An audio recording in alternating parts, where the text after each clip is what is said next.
Seringkali kebaikan Allah itu kita pandang dari sudutnya yang materi. Allah itu baik kalau kita punya harta yang banyak, tanah yang luas, pabrik yang di mana-mana. Sementara kalau cuma sekadar itu kebaikan Allah, terlalu sedikit orang yang mendapatkannya. Padahal kebaikan Allah tidak pernah berhenti dan meliputi seluruh makhluk yang hidup ini. Karena itu pada kesempatan jumpa sore ini, saya ingin mengajak kita melihat kebaikan-kebaikan Allah dalam bentuk yang lain. Bahwa kita diberikan harta yang banyak, itu kebaikan Allah. Diberikan tanah yang luas, itu juga kebaikan Allah. Diberikan perusahaan, pabrik di mana-mana, itu juga kebaikan Allah. Tapi tidak terbatas kepada itu. Ada kebaikan-kebaikan yang non-materi, yang malah justru itulah esensi kebaikan itu. Mari kita renungkan sebuah hadis di mana baginda Rasul bersabda, arba'atun man u'tiyahunna faqad u'tiya khairat dunya wal akhirah. Ada 4 hal. Siapa yang oleh Allah diberikan keempat hal ini, sungguh dia telah diberikan kebaikan dunia dan sekaligus kebaikan akhirat. Kebaikan dunia juga kebaikan akhirat. Ini berarti belum tentu yang baik di dunia menurut kita akan berbuntut baik juga di akhirat. Tapi orang yang diberikan 4 hal ini, dia sungguh diberikan kebaikan dunia dan juga kebaikan akhirat nanti. Apa 4 perkara ini? Yang pertama, qalban syakira. Orang yang oleh Allah diberikan hati yang pandai bersyukur. Ada ungkapan, my heart is my home. Hatiku adalah rumahku. Kalau luas hati, rumah yang kecil besar rasanya. Kalau sempit hati, rumah yang besar pun kecil jadinya. Kalau hati sempit, rumah pun kecil, kiamat namanya. Orang yang hatinya pandai bersyukur, bisa mensyukuri nikmat. Dan dengan dia bersyukur, semakin bertambah nikmat itu kepadanya. Banyak orang kaya harta, tapi miskin hati. Ini gejala zaman kita sekarang. Di tengah gemerlapnya harta, dia tidak tahu mau diapakan harta yang banyak itu. Orang-orang sufi menjelaskan bahwa kaya itu ada 2 macam. Ada kaya majazi dan kaya hakiki. Yang disebut kaya majazi, kaya artifisial. Lahirnya dibaluti harta, tapi hatinya miskin. Hidupnya sudah serba ada, tapi dia masih merasa kurang. Rumahnya sudah titik air liur orang melihatnya, tapi dia masih merasa belum apa-apa. Mobilnya berdecak orang kagum melihatnya, tapi dia rasakan itu pun masih belum. Maka dia selalu miskin.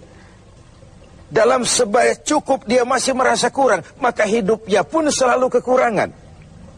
Orang yang diberikan hati yang kaya, sungguh sebuah kebaikan.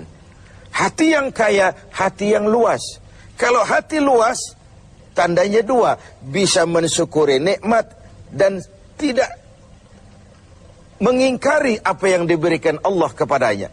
Tapi orang yang hatinya sempit biasanya tidak pandai mensyukuri nikmat. Dan lebih celaka lagi ini, tidak senang lihat orang lain mendapat nikmat. Orang seperti ini ya susah gemuk. Sudah tidak bisa mensyukuri nikmat, tidak senang lihat orang lain mendapat nikmat. Tetangganya beli televisi saja dia demam. Nanti tetangganya beli sepeda motor, dia makin gawat, masuk rumah sakit. Di rumah sakit dengar tetangganya beli mobil, mati dia. Disiksa oleh perasaan sendiri. Begitu orang yang miskin hatinya. Orang yang diberikan hati yang pandai bersyukur, sudah diberikan kebahagiaan dunia dan kebaikan akhirat. Ini yang pertama. Yang kedua, walisanan zakira. Orang yang diberikan lidah yang pandai berzikir. Menyebut nama Allah dalam artian yang seluas-luasnya. Tasbih ya zikir, tahmid ya zikir, tahlil ya zikir. Tapi ada fenomena lain. Melihat apapun yang mengagumkan, dia kembali kepada Sang Maha Pencipta. Itu pun zikir. Melihat semesta jagat raya, melihat bintang gemintang bertaburan di angkasa, melihat lautan luas terhampar biru membentang, melihat gunung tinggi menjulang ke angkasa, semuanya mengingatkan dia kepada Allah. Itu pun zikir. Diberikan lidah yang pandai berzikir, mengingat Allah dalam segala keadaan. Dan bukankah Islam mengajarkan seperti itu? Dari hal-hal yang paling kecil, memulai pekerjaan, bismillah. Melihat sesuatu yang hebat, Masya Allah. Melihat sesuatu yang luar biasa, Subhanallah. Terkejut, Astaghfirullah. Berjanji, Insya Allah. Semua dikaitkan dengan Allah. Inilah zikir itu. Hidup yang larut dalam alur ketuhanan. Yang ketiga, wabadanan alal bala'i sabir.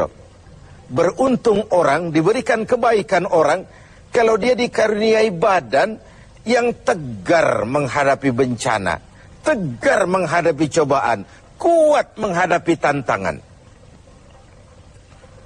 Tantangan itu penting. So, kalau tidak ada tantangan, kita akan tidur. Cobaan juga kita perlukan. Tapi kalau kita tidak sanggup menahannya, larut oleh cobaan itu, kita akan kalah karenanya. Orang yang baik, diberikan kebaikan dunia akhirat, punya badan yang tegar menghadapi cobaan. Apa cobaan Allah? Dua macam. Satu ayat menjelaskan, وَنَبْلُوكُمْ بِالْخَيْرِ وَالشَّرِّ. Kami akan coba, kami akan uji kamu dengan yang baik dan dengan yang tidak baik. Dengan yang enak dan dengan yang tidak enak. Dengan yang menyenangkan dan dengan yang tidak menyenangkan. Bukan cuma sakit cobaan itu, sehat pun ujian. Bukan cuma miskin ujian, kaya pun cobaan. Bukan cuma tidak punya jabatan cobaan, naik pangkat pun ujian. Kita nih yang namanya ujian kan yang tidak enak saja. Kalau sudah sakit, ya Allah, sedang diuji. Sehat, lupa daratan. Miskin, ujian. Setelah kaya, lupa bahwa itu juga ujian. Fenomenanya apa? Banyak orang lulus ketika diuji dengan kemiskinan, tapi gagal berantakan setelah diuji dengan kekayaan. Ketika miskin dia hamba Allah, setelah kaya dia pindah menjadi hamba harta. Belum pernah ada orang datang mengeluh, Pak Ustadz, saya sedang diuji oleh Tuhan. Kenapa Pak? Uang saya sedang banyak. Belum pernah. Kalau sudah bangkrut, miskin, baru merasa diuji. Bukankah sejarah syarat dengan contoh? La nufarriqu baina ahadim min rusuli. Kami tidak membeda-bedakan para rasul.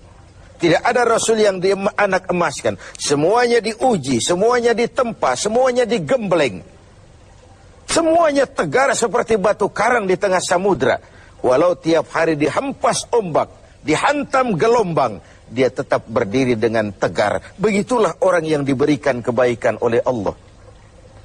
Lain dengan orang yang loyo, sedikit kena kesulitan seperti ayam sampar, kerakap tumbuh di batu, hidup segan mati pun tak mau.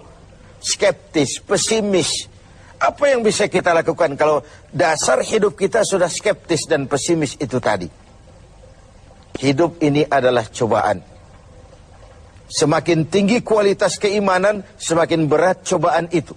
Semakin kokoh berpegang kepada agama, semakin kuat pula cobaan datang menerpa.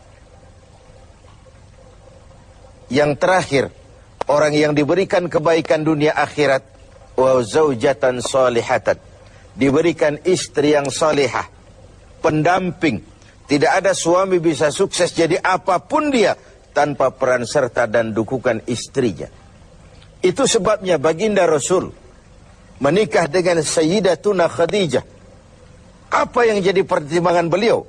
Mengawini seorang janda yang umurnya 15 tahun lebih tua pula dari beliau. Kalau sekedar memperturutkan hawa nafsu, mestinya tidak Khadijah yang dipilih oleh baginda Rasul. Mestinya Kalau istilah kita sekarang cari ABG saja.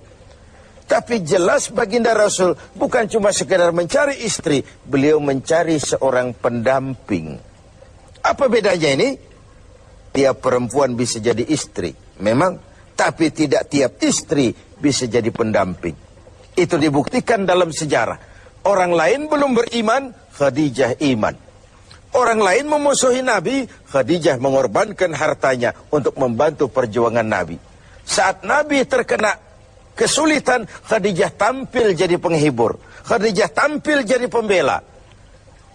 Ketika pertama kali berhadapan dengan malaikat Jibril menyampaikan wahyu, Rasulullah gemetar seperti orang demam. Kembali ke rumah, "Zammiluni ya Khadijah." Selimuti saya Khadijah, selimuti. Kenapa bang? Barusan turun Jibril, dia katakan begini. Saya khawatir Khadijah. Khadijah mengerti suaminya mengalami semacam frozen emotional attitude. Sebagai istri yang bijak, pendamping yang baik, beliau tampil, "Kalla ma yukhzikallahu abada." Jangan khawatir bang, Allah tidak akan menyusahkan abang untuk selamanya. Tenanglah ini. Rumah tangga adalah awal kesuksesan kita di tempat lain. Karena itu, kalau diberikan istri yang solehah, itu sudah kebaikan dunia dan kebaikan akhirat. Seorang pejabat yang jujur, polos, lugu, sederhana, bisa jadi koruptor ulung kalau dikipas-kipasi oleh istrinya. Suami-suami yang berstatus DKI, di bawah kekuasaan istri. Tidak lagi sebagai pendamping, tapi sudah menjadi